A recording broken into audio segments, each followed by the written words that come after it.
தமிழ்நாடு சட்டமன்ற தேர்தலில் 108 இடங்களில் வென்றுள்ள தவேகாவுக்கு அறுதி பெரும்பான்மை கிடைக்காததால் காங்கிரஸ், இந்திய கம்யூனிஸ்ட், மார்க்சிஸ்ட் கம்யூனிஸ்ட் உள்ளிட்ட கட்சிகளின் ஆதரவை நாட விஜய் முடிவெடுத்துள்ளதாக தகவல் வெளியாகியுள்ளது. பெரம்பூர், திருச்சி கிழக்கு ஆகிய 2 தொகுதிகளில் வென்றுள்ள விஜய் ஏதேனும் ஒரு தொகுதியை ராஜினாமா செய்தால் தவேகா எம்எல்ஏக்களின் பலம் 107 குறையும்.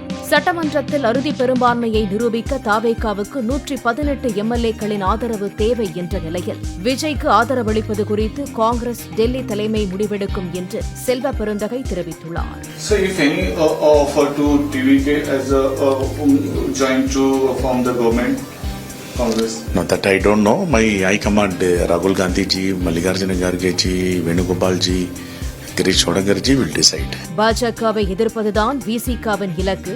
விஜய் தங்களுக்கு எதிரி இல்லை என்று திருமாவளவன் கூறியுள்ளார். தவேகாவை எங்கள் எதிர்ப்பின் இலக்காக நாங்கள் முன்னிறுத்தவில்லை. ஆகவே தவேகாவுக்கு எதிரான பரப்புரைகளை நாங்கள் தீவிரப்படுத்தவில்லை.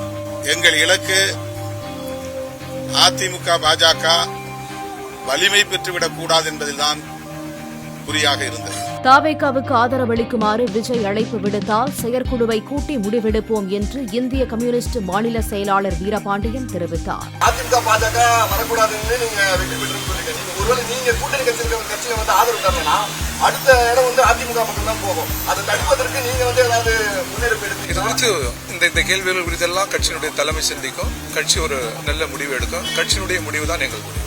அடுத்து இதுவரை அழைப்பு வந்திருக்கு. இதுவரை இல்ல, அழைப்பெல்லாம் இல்ல, அதுபோல இல்ல இல்ல இல்ல இல்ல அதெல்லாம் கட்சி தான் முடிவு. இல்லை.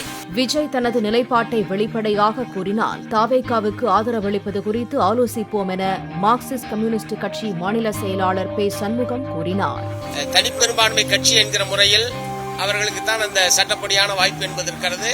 அவர்கள் என்ன செய்ய போகிறார்கள் என்பது தெரியவில்லை. அவர்களுடைய நிலைப்பாட்டை அவர்கள் வெளிப்படையாக சொன்னதற்கு பிறகு என்ன நிலைப்பாடு எடுப்பது என்பது நாங்கள்